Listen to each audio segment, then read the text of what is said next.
Good afternoon, everybody. We are here with our interview with Gary. Uh, just real quick, we're going to introduce Gary Haines is the 2025 Masters champion, uh, Bowlifi staffer, I believe a hammer staffer. Is that if I'm not? Is that Yeah, correct? yeah, Okay. basically, yeah. For the PBA season, I'm hammer, yes. Okay. Good. Uh, Gary, welcome. Congratulations. That's pretty cool. Kind of go through a few things. Let's let people know who you are a little bit. I mean, you're a young man still, but how old were you when you began bowling? When did you really get into it? Yeah, I mean, both my parents are bowlers. They both met bowling, so I've been bowling since I was like 3. So I've been bowling my whole life. During high school, bowled 7 days a week. I cut back a little bit after high school, and then got got more competitive when I bowled 2 years of college or for Briar Cliff College. Yeah, then it just snowballed from there, right? Just bowling regional tour, bowling a bunch of local stuff, Nebas, you know, um, and it just snowballed. So I've always been like kind of the weekend guy on the regionals, and every once in a while I'll come out to the Masters. I made the Masters cut in 14, and I believe it was 18 when it was in Syracuse, 17 or 18, whenever it was in Syracuse. Right. Um, so yeah, yeah. So, I mean, obviously, Masters champion. There's not a lot of people walking around us that can say that they're a USBC Masters champion. What uh, what was your biggest win before this? I mean,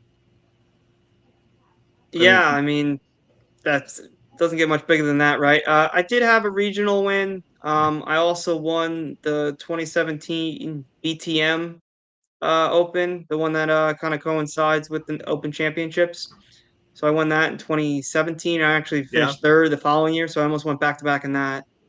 Um, some local stuff, I got one NEBA title, but yeah, I mean, really nothing. I think the USBC Masters takes the cake now. yeah. I mean, that's just really cool. Um, so, I mean, I was watching all along. Uh, well, let me get what is your biggest influence in bowling? Well, I mean, what is bowling given to Yeah, you it's other than and what do you want to give back to bowling in your Right. So, bowling's always been that hobby that I've been good enough for it to pay for itself. So it's nice to get like a real big win. It's always nice every once in a while I hit one big, hit one good. This is the first big one, right? So it's just something to do for me, right? I am a full-time worker. I work shift work, so it's an escape, right? So luckily it's an escape that sometimes I do well at. So that's really it. And me and my wife actually coach well, St. you John's definitely did well a couple Yeah, yeah, I'd say so.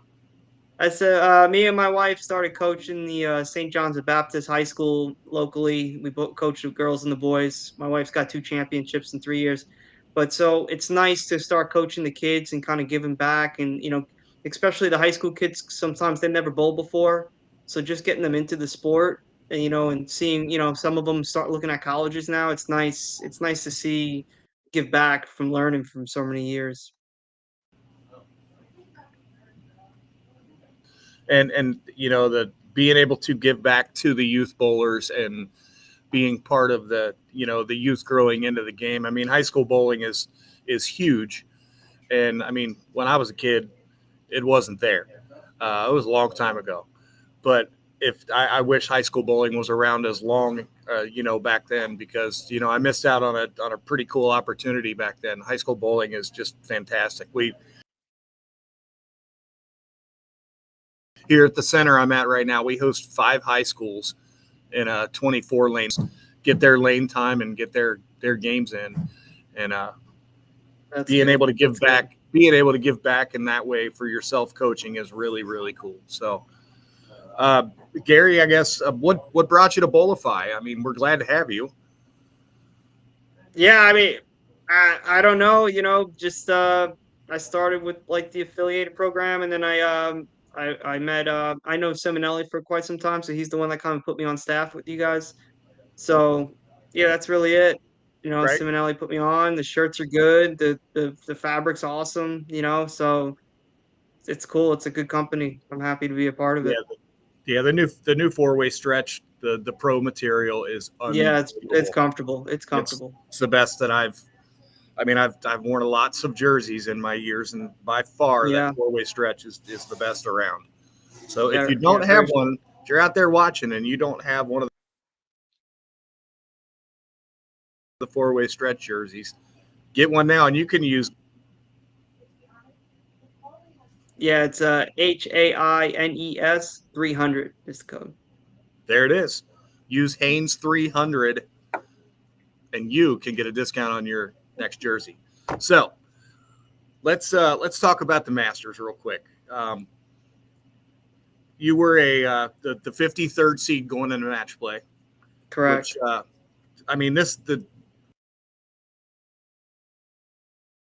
this tournament, I think the setup of the tournament, the format is, but like kind of lead us into how you got to where you were and how everything came into where it is, where you became the Masters champion. Let's talk us through a couple days. Sure. I mean, I got to start with the last game of qualifying. We had a bit of a break. We had a bit of a breakdown. After the breakdown, I left the 2-4-7-8-10. Broke down again. Had to wait another couple minutes. Somehow make the 2-4-7-8-10. Make a ball change and triple in the 10th to throw a triple ninth and first two in the 10th to basically make the cut. So my run really started there, right? And then, Yeah, match play was pretty good. I saw the lanes very well in match play. I drilled a troublemaker for match play, a DBA troublemaker. Between that and a max bias, and then on some of the pairs I caught the lefties. I threw a theorem pearl.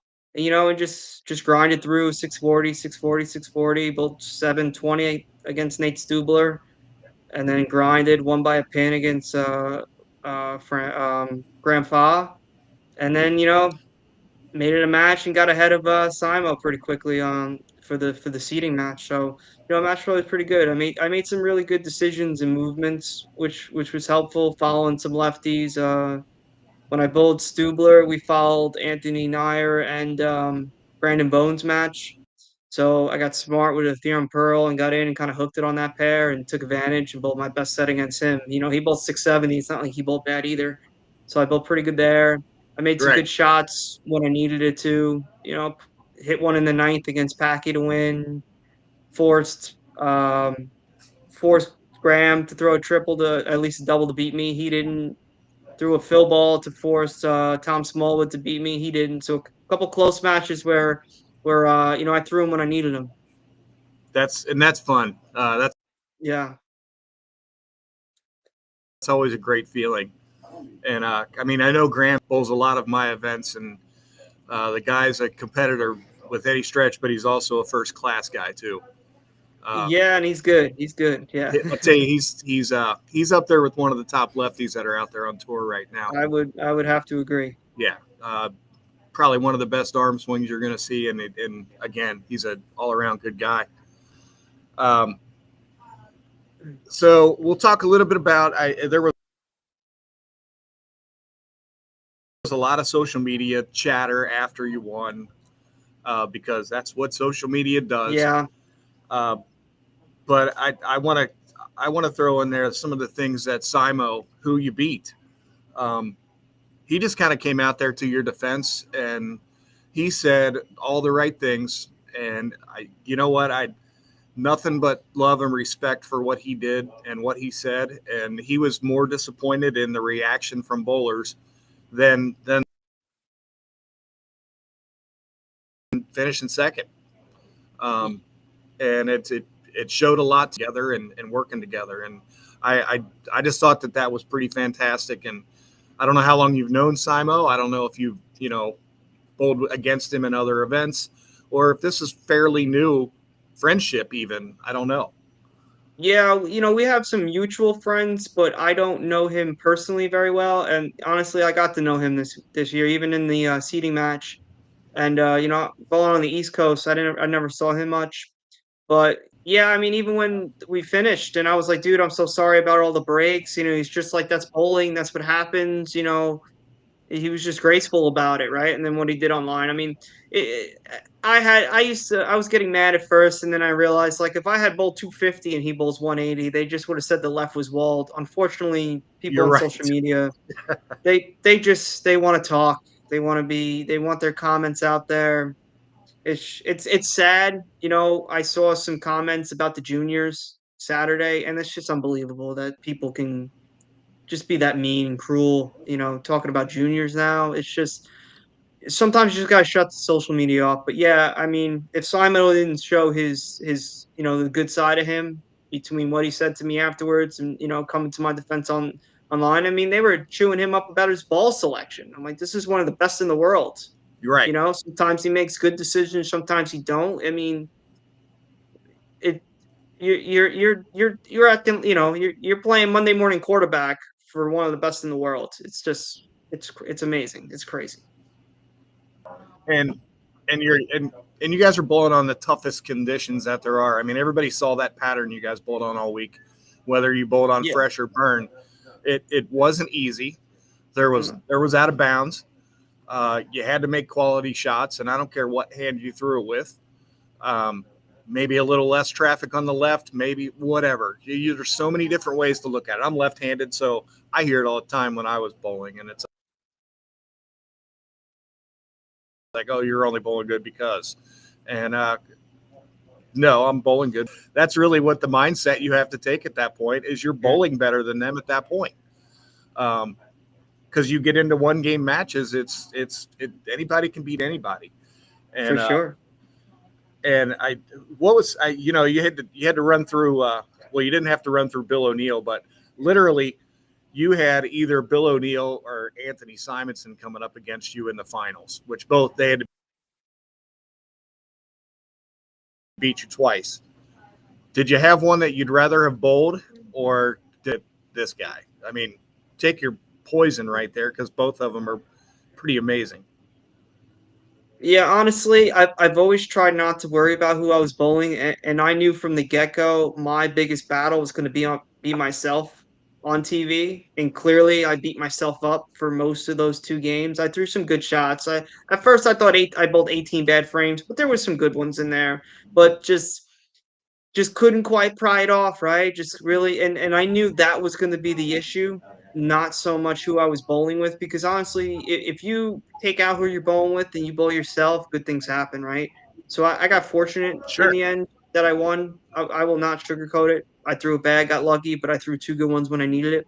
But like, I, any junior bowler, anybody out there, don't ever pay attention to who you're bowling. Pay attention to what you're doing in the lane because that's how you're going to succeed. It doesn't matter who's there. I was there too, right?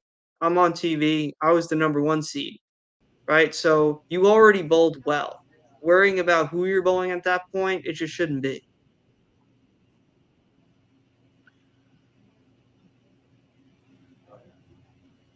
I think we're both getting a little lag here, Gary. Uh, But you're absolutely right. You're bowling your match. You got your way through. You bowled how many games to get to that match? So really, who you're bowling, it doesn't matter. You got to bowl your best game, and kind of go from there. Speaking of which, you when we talked on the phone last week, you said you were felt like you were choking a oh, little bit. Tell me about Dino's conversation. I mean, that got a lot of social media play too. And hey, Dino's a superstar. Let me tell you.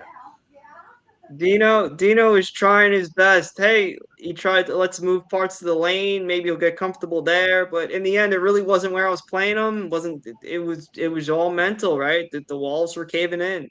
And, even when he was like, "Hey, go kiss your wife, relax," right? And at first I didn't.